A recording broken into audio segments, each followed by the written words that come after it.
Welcome 8th class student on the first video lecture of chapter 8 जिसका नाम क्या है, सेल स्ट्रक्चर एंड फंक्शन। ठीक है, so this chapter is the part of the biology. पहली बात तो ये है कि आप सबने स्टडी किया है, मैंने आपको बताया है कि साइंस में मेन 3 क्लासिफिकेशन है, फिजिक्स, केमिस्ट्री, बायोलॉजी।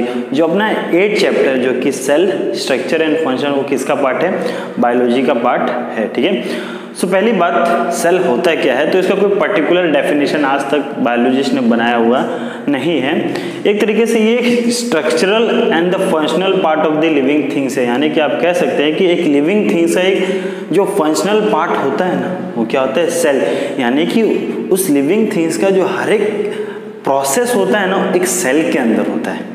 ठीक है, इसलिए उसे क्या कहा जाए, functional part of living organism, या फिर वो स्ट्रक्चरल पार्ट है। यानी कि आप पूरी लिविंग थिंग्स को लो, कहीं ना कहीं आपको वो पार्ट तो मिलेगा ही मिलेगा। जिस तरह एक बिल्डिंग के अंदर आप हर जगह कहीं भी जाएं, ठीक है, तो वहाँ पे आपको ब्रिक्स मिलेंगे, उसी तरह एक लिविंग थिंग्स के अंदर पूरी बॉडी में हमें कहीं ना कहीं क्या मिलेगा, एक सेल मिलेगा ही मिलेगा। इसलिए उसको क्या कहा जा रहा है, structural part of the living things. Okay, यहाँ तक बात क्लियर। सो पहली बात, डिस्कवरी ऑफ द सेल। तो हमारे आसपास 2 तरीके के चीज होते हैं, एक लिविंग थिंग्स होते हैं, दूसरे नॉन लिविंग थिंग्स होते हैं। अब लिविंग थिंग्स ही किसके बने होते हैं, सेल के बने होते हैं। ओके, अब पहली बार किसने सेल को देखा था, ठीक है, सो एक साइंटिस्ट थे जिनका नाम क्या था, रॉबर्ट हुक, और इनका जो मेजर वर्क फिजिक्स में भी है, और इन्होंने ही पहली बार क्या देखा था, एक सेल देखा था। अब सेल बहुत ही छोटे होते हैं, ठीक है, अराउंड माइक्रो लेवल पे होते हैं, 0.0000001 मीटर के, बहुत ही छोटे होते हैं, इससे भी छोटे होते हैं। तो उनको विजुलाइज करने के लिए उन्होंने क्या यूज किया था, एक मैग्नीफाइंग डिवाइस यूज किया था। ओके, यानी कि वो हमें हेल्प करता है किसी भी स्मॉल ऑब्जेक्ट को देखने के लिए, एक तरीके से उसको लेंस द्वारा क्या करेगा, बड़ा करेगा, जिसकी वजह से हम आसानी से उस छोटे चीज को देख लेते हैं। सो फर्स्ट ऑफ ऑल किसने पहली बार देखा था सेल को, रॉबर्ट हुक ने। अब क्या लिया था उन्होंने देखने के लिए, तो एक slice of a cork, okay, under a simple magnifying device.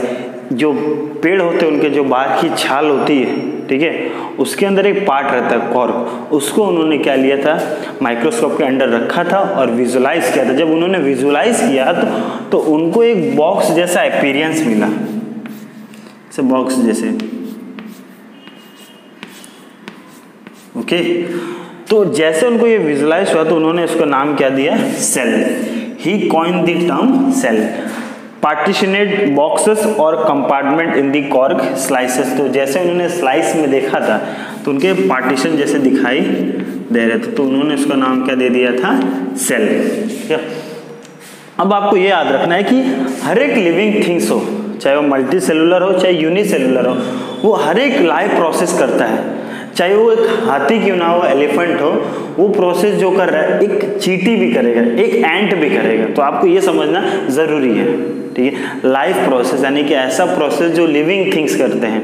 सो अगर एलिफेंट भी कर रहा है तो कहीं ना कहीं उसके मेजर ऑफ प्रोसेस कौन करेगा, एंट भी करता है, बिकॉज वो भी एक सेल से ही बना है एलिफेंट, और एक अपने जो एंट है वो भी किससे बने, सेल से ही बने। वो भी डाइजेशन करेंगे, वो भी रेस्पिरेशन करेंगे, वो भी एक्सक्रीशन करेंगे।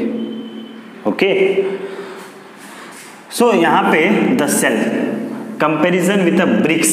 तो यहाँ पे हम कंपेयर कर सकते हैं हमारे सेल को ब्रिक्स जैसा। जिस तरह बिल्डिंग में क्या होते हैं, छोटे छोटे क्या होते हैं, आपके ब्रिक्स होते हैं, उसी तरह लिविंग थिंग्स के अंदर भी क्या होते हैं, स्मॉल स्मॉल क्या होते हैं, सेल्स होते हैं। Okay, cell in the living organism are complex living structure. बहुत ही कॉम्प्लेक्स होते हैं, मानेंगे नहीं, जब एक सेल है तो उसके अंदर भी सब पार्टिकल्स होते हैं।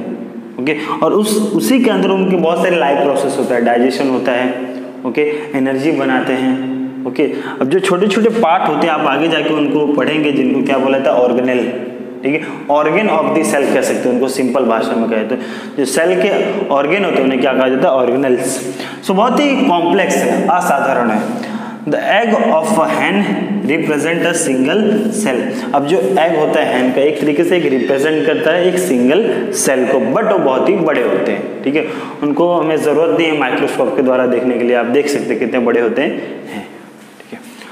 अब ऑर्गेनिज्म वैरायटी दिखाते हैं सेल के नंबर से। किसी में ट्रिलियंस होते हैं, ठीक है, एक ऑर्गेनिज्म में उसके अंदर ट्रिलियंस ऑफ सेल्स हो सकते हैं, 10 to the power of 14 around 14, यानी कि यहाँ पे आपके 0 पूरे 14 होते जाएंगे नंबर ऑफ सेल्स होते हैं, कंटिन्यूटी टू। अब देखिए, अब अलग अलग सेल नंबर हो सकते हैं, शेप भी अलग अलग हो सकता है, किसी का राउंड शेप है, ओके, किसी का फ्यूजिफॉर्म शेप है, तो डिफरेंट डिफरेंट शेप भी होते हैं। तो यहाँ पे ऑर्गेनिज्म को क्लासिफाई किया गया नंबर ऑफ सेल के बेसिस पे। मान लीजिए पूरा लिविंग ऑर्गेनिज्म है वो एक ही सेल से बना हुआ है, जैसे कि प्रोटोजोआ, बैक्टीरिया, आल्जी, वो पूरी लिविंग ऑर्गेनिज्म एक ही सेल से बना हुआ है, तो उसे क्या कहा जाता है, यूनिसेलुलर। जैसे कि bacteria is the best example. अब मल्टी सेलुलर यानी कि एक लिविंग थिंग्स बना तो है बट उसमें बहुत सारे सेल्स हैं, एक सेल्स नहीं बहुत सारे सेल से बना हुआ है, तो उसे क्या कहा जाता है, मल्टी सेलुलर सेल्स। जैसे कि हम मल्टी सेलुलर ऑर्गेनिज्म हैं, बैक्टीरिया क्या यूनिसेलुलर ऑर्गेनिज्म है, ओके। और आपको ये याद रखना है जो मल्टी सेलुलर ऑर्गेनिज्म प्रोसेस करने वाला यूनिसेलुलर भी उतने एक सेल में ही करेगा, ओके। डाइजेशन हो, अगेन रेस्पिरेशन हो, एक्सक्रेशन हो, ओके, कुछ भी चीज़ का ट्रांसपोर्टेशन करना हो, तो एक यूनिसेलुलर जो कर रहा है वो मल्टी सेलुलर भी करता है, ओके। सो आज के लिए इतना ही, थैंक यू।